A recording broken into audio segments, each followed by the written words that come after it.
Hola, buenas tardes. Gracias por venir. El día de hoy, bueno, estoy aquí porque les voy a presentar, esta es la primicia mundial, bueno, galáctica, pues, o universal de mi libro. Es la primera presentación que hago. Entonces, quería platicarles de dónde surgió este libro, que es un libro de cuentos que se llama Asuntos Familiares. Y quería platicarles, estoy feliz de este cuento, de este libro, por varios motivos, ¿no? Uno de esos es que es mi primer libro de cuentos. Yo tengo escribiendo cuentos, yo creo que mi primer cuento de verdad lo escribí como en 2004. O sea, eso ya es casi 20 años ya. Pero apenas es mi primer libro de cuentos y creo que me tardé tanto en publicar un libro por muchos motivos, y uno de ellos es que bueno, esas son reflexiones que uno va teniendo a lo largo de la vida, pero tengo la atención muy dispersa. Incluso fue difícil decir esa frase, ¿no? Entonces, tengo la atención un poco dispersa. Entonces, un proyecto como un libro de cuentos es algo que requiere mucha concentración y mucho enfoque para lograr. Y creo que por eso no lo había conseguido. He escrito otros libros y todo bajo presión de diferente tipo, pero nadie me estaba presionando, nadie le estaba esperando, no había fecha límite, entonces fue difícil. Entonces la fecha límite se dio porque salió una convocatoria del libro anual, la selección del libro anual UABC, que es una convocatoria de la editorial de la UABC para que estudiantes y profesores puedan publicar. Y normalmente eran libros académicos, pero hace poco volvieron a abrir la convocatoria creativa y yo dije, bueno, pues esta es la oportunidad para meter un libro de cuentos.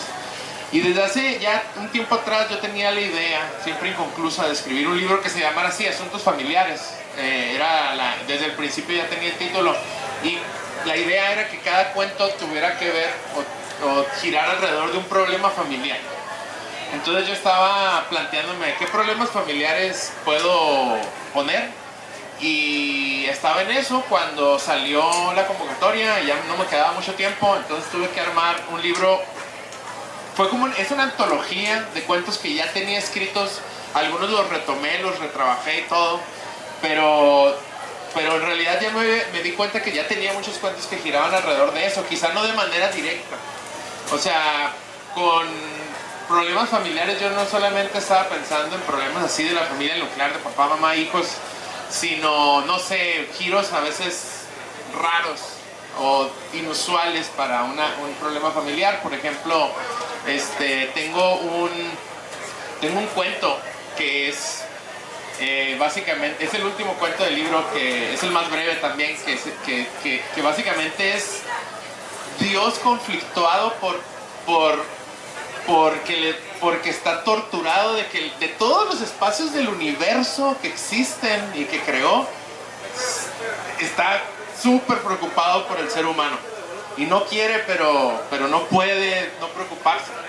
Entonces, o sea, es un asunto familiar en el sentido de que es como un creador con su creación, ¿no? O sea, no es exactamente como una familia, pero hay cierto lazo de familiar cuando eres creado, ¿no? Por alguien. Entonces, o sea, siempre se toma como que ese es el padre, ¿no? De la persona creada, y a veces así se le dice a Dios, ¿no? Dios Padre.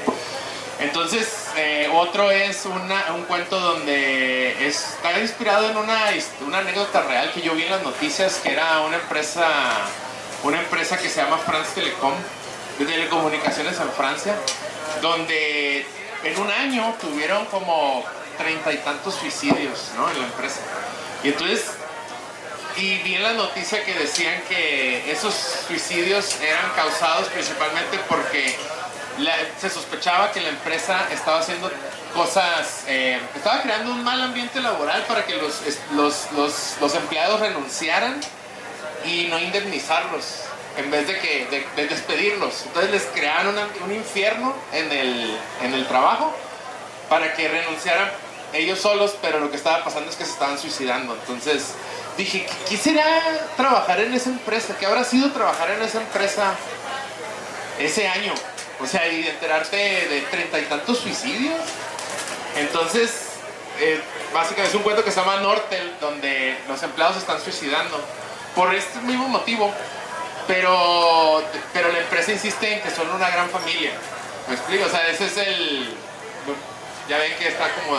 Hay mucha parodia de eso, de cómo las empresas dicen, ponte la camiseta, somos una familia, pero eso es unidireccional, ¿no? O sea, no... tú como que cuando te necesitas eres su familia, pero cuando tú necesitas no eres nada, ¿no? Entonces, ese es un problema familiar de los de mi cuento, ¿no? Entonces, los cuentos estos son muy breves y precisamente yo pensando en no enfadar a mi potencial lector como yo creo que me enfadaría, entonces son como muy al grano, ¿no? Y estaba pensando entonces a lo mejor leer uno para darles una muestra de más o menos cómo o qué tipo de cuentos hay aquí, ¿no? Voy a buscar alguno muy breve para no enfadarlos. Ok, este es un cuento que se llama Pan de Muerto. Y lo quiero leer porque quiero contar la historia de cómo lo escribí y cómo fue. Este cuento yo lo escribí, yo creo que... ¿Cuándo salió la película de Coco? ¿En qué año? ¿2018 más o menos? Ok. Si salió... Yo la escribí el año anterior. O sea, si salió Coco en 2018, yo escribí ese cuento en 2017. Y lo escribí para un concurso de cuento del Día de Muertos que se hizo a nivel nacional. No gané. Y cuando vi el ganador me enojé. Y me enojé porque ahí me di cuenta de que mi cuento... O sea, a veces cuando eres rechazado de un concurso de literatura, tú puedes pensar, mi obra es basura, no vale la pena. Pero luego ya que ves los ganadores es que te das cuenta de que no es tanto que tu obra sea basura, sino que ellos estaban buscando. Por ejemplo, cuando leí el cuento era un cuento súper trillado. O sea, así como una cosa folclórica del Día de los Muertos que no fue lo que yo quería escribir. Yo quería escribir algo distinto. Y también tiene un final muy deprimente que dije, con razón no me escogieron.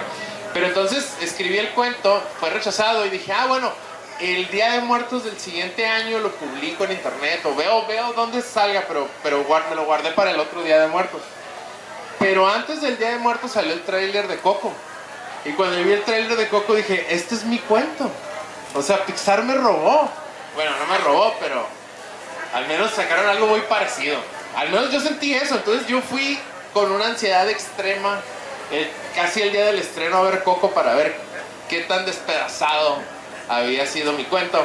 Y me di cuenta que estaba diferente, pero a la hora yo dije, la gente cuando lea este cuento que ya se publicó apenas hace poco va a decir, le copió a Coco.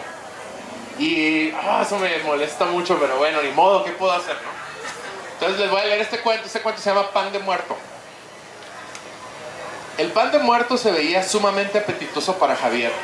6 piezas se encontraban en el altar de su padre, junto a la última fotografía que le tomaron hace 10 años.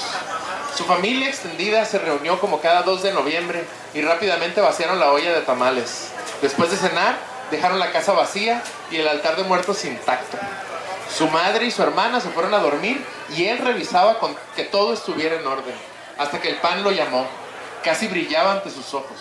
Javier se acercó de puntillas al altar. ¿Su familia notaría la falta de un pan? ¿Sería demasiada vileza tomarlo e hincarle el diente? Su madre siempre enfatizó que nada del altar era para ellos, que era para su padre. Después de unos segundos de reflexión, la gula ganó a la culpa y estiró la mano para robar una pieza, solo una. La observó y le dio una mordida feroz. Una huesuda mano se la tumbó de golpe, causando un reguero de migajas por todas partes. «El pan de muertos para los muertos», exclamó una voz grave y rasposa. Levantando la vista, Javier se encontró con un esqueleto. Estaba muy elegante, vestía de frac. Javier se talló los ojos, como si quisiera borrar un espejismo, pero el gesto no desvaneció el aparecido. «¿No reconoce a su padre o qué?», le dijo la calaca, quien con su mano tomó otro de los panes y lo mordió. «¿Papá?», balbuceó Javier. «Muy bien», respondió él. «Pensé que no me reconocerías. Lo mejor de morir es que enflacas mucho». El esqueleto se sobó el lugar donde estaba la enorme barriga que tuvo en vida. «¿Qué haces aquí, papá?». «Vine por mi pan y mi comida, ¿qué no ves? Y de paso a visitarte». Pero llevas 10 años muerto. Apenas era un niño cuando nos dejaste. No me fui, me llevaron. Los dientes de su padre seguían masticando. Los trozos de pan caían a través de la mandíbula al no tener una lengua que los detuviera. Todavía sacudido por lo que veía, Javier recordó los últimos años de su padre. Aunque en sus fotos juveniles era delgado y apuesto, siempre lo conoció con sobrepeso. Esto le trajo muchos problemas de salud, que culminaron con una hospitalización. Cuando lo dieron de alta, les dijo a Javier y a su madre en el auto: jamás me traigan a un restaurante tan mal otra vez. Mejor llévenme por un pozole. Poco tiempo después falleció, sumiéndolos en la más enorme tristeza y confusión. Te extrañé mucho, dijo al fin Javier, con lágrimas a punto de asomarse. Su padre le regresó la mirada con sus vacías cuencas. ¿De qué sirve si me mueras si no me extrañas? Supongo que estás al tanto de que recién entré a la universidad. ¿En serio? ¡Qué bueno! Ya sabes que nunca pude estudiar una carrera. No sabía que tú entraste. Estando allá no tengo mucho tiempo de visitar este lado, muchos pendientes. ¿Estando dónde? La pregunta le vino como anillo al dedo.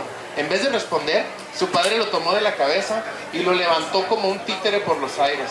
Ambos flotaron juntos hasta entrar de cabeza en una taza de chocolate posada sobre el altar. Traspasaron el espeso líquido café y entraron en otro mundo. Volaron sobre un largo río, rodeado de esqueletos y calacas muy elegantes. Los huesos caminaban a lo largo de las orillas, acompañados por perros igual de esqueléticos. Todos se le quedaban viendo a Javier por gordo, algunos sin cabeza, extremidades o con el cráneo roto. Después volaron entre dos montañas que se movían y casi los aplastaron. Luego por un cerro con afiladas piedras. Dejaron atrás una sierra nevada. Llegaron a un lugar con fuertes vientos. Después cruzaron un camino donde fueron atacados con flechas y lanzas que apenas esquivaron. Recorrieron un lugar lleno de feroces jaguares. Después se sumergieron en una laguna negra y salieron por el otro lado. Todo esto en un santiamén. Terminaron su viaje en una gran planicie solitaria y tranquila. Aquí es mi clan, le dijo su padre con una sonrisa calcificada. ¿Qué es esto? Mira, hijo, hay cosas que se aprenden ya que te mueres. Solo puedo decirte que estando aquí ya no te preocupas por nada. ¿Por qué estamos aquí? No sabía cómo decirte esto, pero hace como 20 minutos te atragantaste con el pan de muerto. Fui por ti y ya estamos acá. Javier observó sus manos y solo encontró los huesos que le daban forma. A pesar de la lúgubre revelación, se sintió invadido por una súbita calma. No entiendo, ¿entonces el cielo no existe? Claro que existe. Bueno, depende. Aquí no está San Pedro. ¿Dios existe? Ya no hagas preguntas tontas, solo ten en cuenta que todos, absolutamente todos, estaremos aquí tarde o temprano. La vida es solo un parpadeo, créeme, aquí es una fiesta. Papá, no te vayas de nuevo. ¿Y a dónde quieres que me vaya?, respondió la calaca con una sonrisa eterna. Gracias. Bueno, ahorita que lo estaba leyendo me acordé de la idea original de este cuento. La idea original de ese cuento, o el origen, fue que yo quería escribir una historia donde un personaje de una religión se muriera y apareciera en el cielo de otra religión, ¿no? O sea, como digamos, bueno, no sé, eres católico y de repente te mueres y llegas a, no sé, no sé, Nirvana, ¿no? Entonces, como que, o sea, toda mi vida estuve mal. Entonces, de ahí surgió, pues estaría padre que alguien se muriera y se fuera al Mictlán. Y ya como que de ahí fui en reverso, así, eso fue como, más o menos como construir la historia, y al final de cuentas, pues es un problema familiar, ¿no? Un asunto familiar, más bien. Me gustaría también, bueno, que responder sus preguntas. Solo les digo que este libro está aquí a la venta. Cuesta 59 pesos. Es un libro muy accesible. Si no lo adquieren hoy, también lo pueden adquirir en la librería UABC. Eso se puede comprar en línea, pero yo estoy pensando, la UABC hace cierta distribución de libros en librerías. Probablemente aquí, ¿qué librería queda en Ensenada? Aparte de la Educal, la Ramírez, Tecnilibros. En Tecnilibros a veces tienen libros de la UABC, creo que ahí llega. Solo que se tarda un poquito, como el libro acaba de salir, no sé si ya está en las librerías. Pero ¿qué más? Se borró el tape después del cuento, ¿no?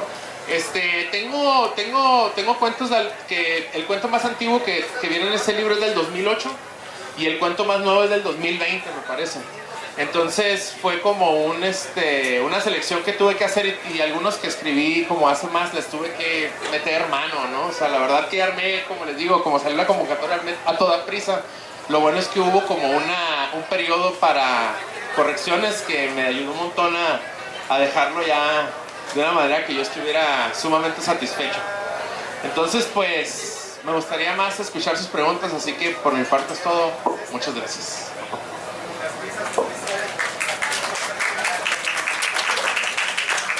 No sé si tengan alguna pregunta sobre el libro.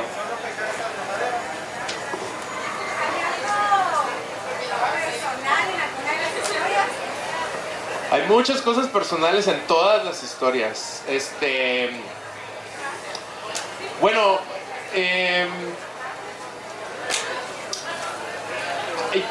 yo, a ver, no sé, fíjate, es difícil responder esto, porque uno a veces cuando escribe y publica un libro, siento que uno se expone un montón. O sea, se expone cualquier artista, alguien que hace música, alguien que hace teatro o literatura o arte. Cuando ves su arte, cuando ves lo que hace, como que ves muchas cosas de él que a veces son muy privadas, que el mismo artista decidió compartir.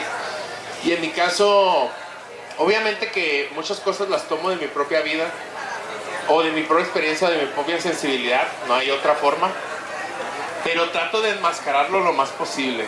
O sea, si tú me preguntas, por ejemplo, este cuento de Pan de Muerto, mi papá no ha fallecido. Tengo a mis dos papás, entonces, pero sin embargo puedo entender que yo voy a formar un proyecto con el personaje principal un poquito, ¿no? De pensar en que a lo mejor sería muy como yo. Entonces uno trata de ponerlo. A veces, por ejemplo, yo siendo de Mexicali y habiendo vivido en Ensenada, nunca, el único cuento que sí está ubicado geográficamente es el que le pone la portada. En la portada tengo un tanque de agua de Caléxico, que está ahí justo en la frontera. Entonces hay un cuento que se llama Ambos lados de la frontera, de una persona que planea suicidarse tirándose de este tanque. Entonces, por eso es la portada. Es una foto que tomé yo. Estoy fascinado con este tanque, ¿no? No sé por qué. De hecho, yo tenía mucha prisa de que el libro se publicara porque van a quitar este tanque. Van a quitarlo y van a poner una réplica que se parezca, pero según esto, como el tanque tiene ahí desde los años 50, 40, ya tiene daño estructural y es peligroso. Entonces yo quería que saliera el libro antes de que quitaran el tanque para que, aunque sea, fuera reconocido. No sé qué tan diferente va a ser el nuevo tanque, pero quisiera que la gente dijera, ah, es el tanque de Caléxico. Pero a lo que voy es que hay un cuento que está ubicado en Ensenada, pero no dije nunca. La gente de Ensenada yo creo que podría saber, esto suena como Ensenada, porque yo pienso que ese cuento está sucediendo cerca del Parque Revolución y en cuadras aledañas. Todo sucede ahí, pero pues hay un parque, hay una tienda de nieves, hay una casa de madera y hay cosas así que nunca digo que es Ensenada, pero yo estaba pensando que era Ensenada. Entonces, obviamente, ese fue un cuento que yo escribí en el primer semestre que yo estuve aquí en Ensenada, cuando dije, no he escrito nada aquí, vamos a hacer algo que suceda en Ensenada. Entonces, a pesar de que nunca lo ubico, o sea, eso es algo personal. Realmente los cuentos ocurren, la mayoría, algunos que ocurren así en lugares indefinidos o en el espacio. O sea, eso quería, ¿no? Que fueran como escenarios muy variados. Hay uno que es como un lugar fantástico, hay otro que es el espacio, bueno, una luna de Júpiter, otro es no sé, Ensenada, otro es el tanque o sea, locaciones variadas, personajes diferentes. Respondiendo, sí, hay cosas personales en los cuentos, solo que trato de enmascararlas lo más posible, que la gente no lea mi biografía en cada cuento, sino sea... La gente que me conoce muy bien de pronto sí dice, aquí te veo a ti en este cuento, pero yo dije, me siento de pronto expuesto, no me había dado cuenta de cosas. Bueno, gracias. ¿Alguna otra duda? ¿Escribiste algo que tenga que ver con tu trayectoria y tu recorrido dentro de las artes? Por ejemplo, algún cuento que transite, por decir, una galería, con algún diálogo con un artista, algo así. Mira, no. El motivo de por qué no es porque estos son principalmente cuentos que ya tenía desde hace tiempo. Entonces, pero sí tengo planeado escribir uno en mi siguiente libro de cuentos, que ya tengo las premisas de todos los cuentos, me falta desarrollarlos, casi nada, ¿no? Pero hay un cuento en particular donde yo quiero retratar lo que ha sido o lo que es el mundo del arte. No sé si, pues, mi experiencia es más en Baja California, pero lo que veo es muy similar en diferentes partes, ¿no? Y va a ser a través de una historia que me contaron aquí en Ensenada, que se me hizo fascinante, donde yo, por ejemplo, cuando he estudiado la historia de las vanguardias duran 6 años, 8 años a lo mucho, porque todos los artistas se pelean y de repente terminan sin hablarse, y eran los mejores amigos al principio y terminan odiándose y no se pueden ver. Y entonces yo dije, esto es el ciclo sin fin del mundo del arte, así como que, ay, sí, nos amamos, somos lo mejor, eres lo máximo, no, tú eres lo máximo, no, tú eres lo... Y de repente ya, no, es lo peor, es una basura de ser humano, o sea, lo he visto 1000 veces. Entonces, hubo un grupito de artistas que se unieron aquí en Ensenada y hicieron un pequeño colectivo donde rentaban un espacio, no sé si alguien los conozca, espero no estar quemando a nadie, pero se hizo un desastre. Fue un desastre. Fue un chisme. O sea, no un chisme, pero sí fue como una cosa de que yo me quedé, ¿cómo llegó a este punto? Y dije, este es el núcleo en el cual puedo contar una historia que abarque esto. O sea, retratar no la fachada, que la fachada es la exposición, la parte pública, que es así, estamos, el artista está presentando su obra, no. Ya que se van a la fiesta y ya que van a la política alegre, ¿qué pasa ahí? Esa es la parte más interesante, y ahí es donde se hacen los verdaderos tratos, las verdaderas amistades, contactos y los planes a futuro, que ya después salen en la fachada. Entonces, a través de esta historia creo que puedo retratar esto. Y para adelantar un poquito, ese libro, cada cuento va a estar, o sea, agarré 12 canciones que me gustan mucho y de cada canción inventé una historia. Y ese cuento particular es una canción que habla del gusto. Entonces, como que en un punto quiero que los personajes estén debatiendo sobre, o sea, qué es de buen gusto y qué es de mal gusto. Y eso va a ser el centro de ahí se va a desbaratar todo. Respondiendo en este libro no, pero en el siguiente sí planeo hacer eso. Ya me extendí más sobre el libro inexistente que todavía no escribo. No sé si alguien tenga otra pregunta. Ajá. Ok, fíjense, yo tuve una formación muy inusual. Bueno, no sé si aquí en Baja California hay una formación usual para un escritor, pero mi formación fue muy inusual porque yo empecé escribiendo para internet, 100%. Y hoy en día, los morros, así empiezan todos, empiezan escribiendo para Wattpad o algún otro sitio. Pero en la época que yo lo estaba haciendo no era tan común. Entonces estaba publicando en blogs y empecé a publicar historias y luego me metí a cursos de escribir cuento y demás. Entonces eso me hizo, mi verdadera formación fue tener un público muy pronto. Es decir, cuando yo empecé a publicar en esa época empecé a ser leído, y al empezar a ser leído recibes comentarios tanto positivos como negativos. Algunos comentarios los recibía muy positivos y otros comentarios bien negativos. Entonces, de cierta manera, tuve acceso a la reacción a un público que no es tu familia, un público que no son tus amigos, que no te van a dar por tu lado, que no te van a decir, ¡ay, qué bonito!, sino un público que quiere ser entretenido. Y ese público es más exigente porque le vale, o sea, tú no les caes bien, o a lo mejor sí, pero no te leen por eso, te leen porque es entretenido. Y si los aburres, o sea, no vacilan en tirarte tomatazos. Entonces, eso me formó mucho.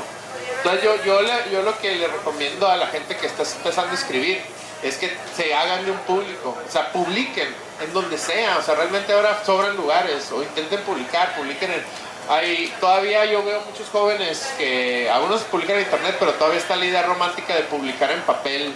Es como mejor, amor o más de verdad que publicar en internet. Y de cierta manera sí hay algo pues padre, ¿no? De tener el libro físico, pero llega menos gente. O sea, lo digital llega a más gente, entonces eso también hay que tenerlo en cuenta de qué quieres hacer. Yo me acuerdo que, bueno, yo edito una revista cultural, la revista Escafandra, ahí en Mexicali, que es de cultura, publicamos literatura y todo, y tuvimos una chica brillante, ¿no? O sea, que en ese entonces todavía era estudiante de comunicación, que se llama Priscila Rosas, que acaba de ganar el Premio Estatal de Literatura en cuento, precisamente. Y yo le decía a Priscila, oye Priscila, ya has publicado muchas reseñas en Escafandra, ¿por qué no publicas un cuento? ¿Tú escribes cuentos? No, es que quiero que mi primera publicación de cuentos sea en papel. Y yo, pero ¿por qué quieres eso? O sea, bien poquita gente le llega. Lo digital ya llega mucha más gente. No, pero es que quiero un libro y quiero un libro. Y total que ganó el premio, ya va a tener su libro, todavía no sale publicado, pero ya está a punto. Y hace poquito la vi y le dije, oye Priscila, ¿cuándo nos vas a mandar un cuento a la revista? Ya tienes tu libro de papel, ya no tienes ese pretexto. Y a veces sí veo esa noción de me voy a reservar para el papel. Y yo no sé si esa tan buena idea. Bueno, a ella le funcionó, pero no sé si para todos puede ser. Ese sería mi consejo, publicar. Ajá. Gracias. ¿Alguna otra pregunta?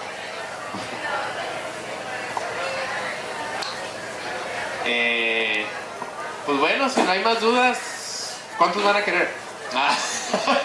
Bueno, muchas gracias por su atención y aquí ando con el libro y pues si quieren les puedo echar una firma, si me prestan una pluma. Ok, gracias.